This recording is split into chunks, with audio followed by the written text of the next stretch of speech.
এখন আমাদের মধ্যে কাউকে রাখছে, কাউকে বাদ দিছে, এটা কেন? এই বৈষম্য কেন? আল্লাহ গো, তুমি কোন জায়গায় বসে থাকতেছ? আল্লাহ, বাচ্চাকে নিয়ে কার আশ্রয় দাঁড়াবো? আল্লাহ, নিজে করোনার মধ্যে ডিউটি করে যাওয়া এক সন্তান আসছে, সেই সন্তান করোনার মধ্যে মারা গেছে। এখন আমি কি করব? কোথায় যাব? কার কাছে যাব? কি খাবো? আপনারা বলেন।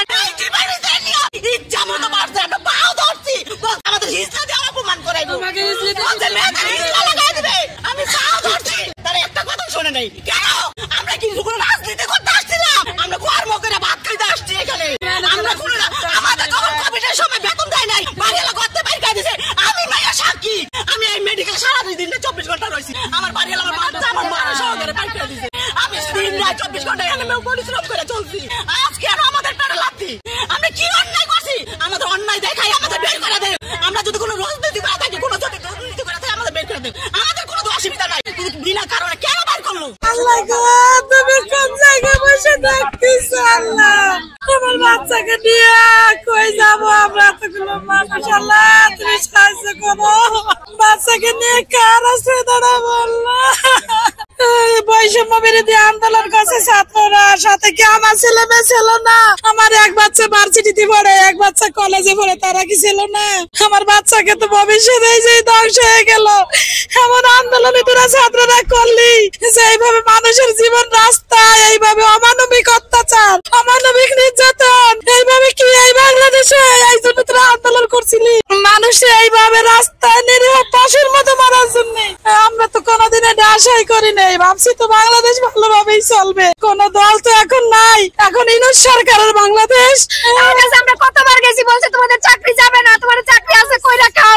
আমাদের স্বামী নাই, সন্তান নাই, এখানে স্বামী হারাইছি, হাসপাতালের জন্য সন্তান হারাইছি, এই স্বামীও নাই, সন্তানও নাই। এখন আমার খাওয়াবে কে? কে খাওয়াবে? কে দেব? কোথায় যাব? কি করবো? আপনারা বলেন, আমরা কি করবো? এই যে ছাত্র নেতারা, ছাত্র জনতা, এরা কোথায় এখন? এখন আমাদের বের করে দিলে আমরা এখন কোথায় যাবো? কার কাছে যাবো? বাবা বৃদ্ধ, এখন খাওয়াবো কি? নিজে কোথায় যাবো?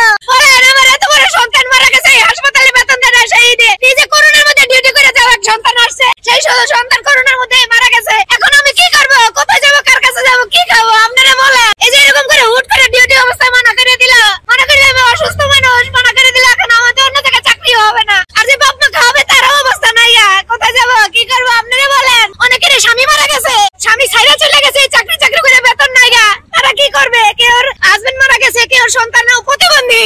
আমার তো সন্তানও নাই, স্বামীও নাই, আমি কার কাছে যাবো? আমরা এখন কি করবো? বলে দেন, আমরা কি করবো? আমাদের তো কোনো আশ্রয় নাই। এই সামান্য একটা চাকরি করে খাইতেছিলাম গোবর চালায়া, 15 মাসের বেতন নাই। আমরা কি করবো? কোথায় যাবো? আমরা তো জানি না কিছু। মুগদা মেডিকেল কলেজ হাসপাতালে আমাদের যত পুরাতন স্টাফ ছিল তাদেরকে বাদ দিয়ে নতুন স্টাফদের দেওয়া হচ্ছে। এটা আপনারা সকলেই জানেন যে নতুন স্টাফদের পুরাতনদের বাদ দেওয়ার কারণে 15 মাস বেতন বকেয়া রয়েছে। এই যে মা বোন ভাই বোন আমার প্রায় 200-250 লোক এখানে আমার পুরাতন স্টাফ আছে, তাদেরকে বাদ দিয়ে আবার নতুন লোক নিচ্ছে এবং এটা হচ্ছে আলাদা একটা বাণিজ্য। আপনারা সকলেই জানেন যে একটা পুরাতন লোক স্টাফ বাদ দেওয়ার সাথে সাথে নতুন লোকের কাছ থেকে 2 লক্ষ থেকে 2.5 লক্ষ 3 লক্ষ করে টাকা নিয়ে এটা একটা বাণিজ্য করে তারা। সেই বাণিজ্য করার কারণে আমাদের যারা দক্ষ কর্মী, এই দক্ষ কর্মীকে তাদের বাদ দিয়ে নতুন লোকদের এখানে পদোন্নতি দিচ্ছে। এটা কিন্তু সরকারের ক্ষতি হচ্ছে। এখন আমার ভাই বোনেরা যে এই 15 মাস বেতন না পায়া তারা কাজ করে যাচ্ছে কিসের ভিত্তিতে? তারা 15 মাসের বেতন বকেয়া রইল এবং তাদের চাকরি নাই। আজকে কালকেও ডিউটি করছে, শুক্রবার আজকেও ডিউটি করছে, ডিউটি করার পরেও আজকে বলতেছে তাদের চাকরি নাই। যারা গার্মেন্টস চাকরি করে তাদেরকেও 2-3 মাস আগে থেকে না করা হয়, কিন্তু আজকে আমরা সকালবেলাও ডিউটি করেছি, কিন্তু সকালবেলা জানা যায়নি যে আমাদের চাকরি নাই, জানায়নি। দুপুরবেলা আমাদেরকে বলতেছে হঠাৎ করে যে তোমাদের চাকরি নাই। এই আমার একটা সন্তানও মাত্র জন্মগ্রহণ করে এই যে 8-9 দিন হয়েছে, আমার সন্তানদেরও ভবিষ্যৎ কি? সন্তানদেরকে যে আমি লেখাপড়া করাবো বা কিছু করাবো, মানে আমাদেরই চলার যোগ্য নাই, এমন একটা পরিস্থিতি। আমরা হঠাৎ করে এখন এইভাবে আমাকে বেতন বন্ধ করে, আবার ফির দেয়, আবার বেতন বন্ধ করে, যাই হোক দেয়। আমরা এরকম ভাবে হাওলাত কৌলাত কইরা আমরা চলছি, ঘর ভাড়া বজায় থাকতাছি। হঠাৎ করে আজকে ডিউটিতে আসছি 7টা বাজে, ডিউটি করতেছি 2টা বাজে শুনি আমাদের চাকরি নাই। আমাদের হঠাৎ করে চাকরি নাই, আমরা 15 মাসের বেতনও পাই নাই, একটা সন্তান নাই, আমার স্বামী নাই, এই হাসপাতালে চাকরি করে 9 মাস বেতন দেয় না। এই কষ্টে আমার পোলায় বেতন দিতে পারি না দেখা। আমার ছেলে ডাক্তারি পড়তেছিল, পরে ফাঁসি লিয়ে মারা গেছে। আমার 2 সন্তান, আমি আমার স্বামীও নাই। এখন আমি কই যাবো? বৃদ্ধ বাবা মা, কি খাবো? তখন কি নিজে খাবো? কোথায় যাবো? কোথায় চাকরি পাবো? কিছু করবো? এমন অবস্থা। এখন বসে রয়েছি, আর কিছু করার নাই। রাস্তায় বসে রয়েছি নিঃসন্তান আমি, আমার মতো দুঃখী কেউ নাই। আজকে আমার পাশে দাঁড়ানোর মতো কেউ নাই, আমার বাপ নাই, ভাই নাই, কেউ নাই, সন্তান নাই, এভাবে চাকরিটাও নাই। এখন আমি কোথায় যাবো, কিভাবে কি খাবো? নিজের শরীরে ভালো না, অসুস্থ নয়, এই অবস্থায় চাকরি করতেছি। এই যে সকাল থেকে না খাইয়া ডিউটি করতেছি। আমি 2টা বাজে আমার ডিউটি ছিল, 2টা বাজে আসছি, এখন শুনতেছি যে আমার চাকরি নেই। কিন্তু এটা তো আমাদের আগের থেকে ওইভাবে বলা হয় নাই। আমাদের এইভাবে বললে তো হইব না। আমাদের মধ্যে কাউকে রাখছে, কাউকে বাদ দিচ্ছে, এটা কেন? বাদ যদি দিত আমাদের সবাইকে বাদ দিত না।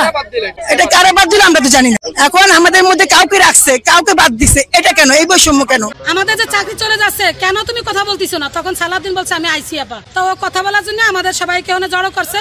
ইতিমধ্যে কে বা কাহারা, মানে হয়তো ভাই যে ঠিকাদার মানে যে কাজ পাইছে তার কোনো লোকজন হবে, তারা নাম কারণ আমি জানি না, আমি কোনোদিন দেখিও নি, চিনিও না। তারা কেউ কয়েকজন আইসে ওরে সহ আরো 2জন নিছিল, 2জনকে ফেরত দিছে, আর ওরে নিয়ে এখন রাখছে তাদের কাছে বসাইয়ে। তো কথা হলো একটাই, কি কারণে রাখছে আমরা জানি না।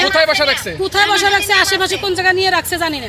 স্যার নাই, এই মেডিকেলে যারা ঠিকাদার টেন্ডার পাইছে বহিরাগত লোক, কে বা কারা জানি না।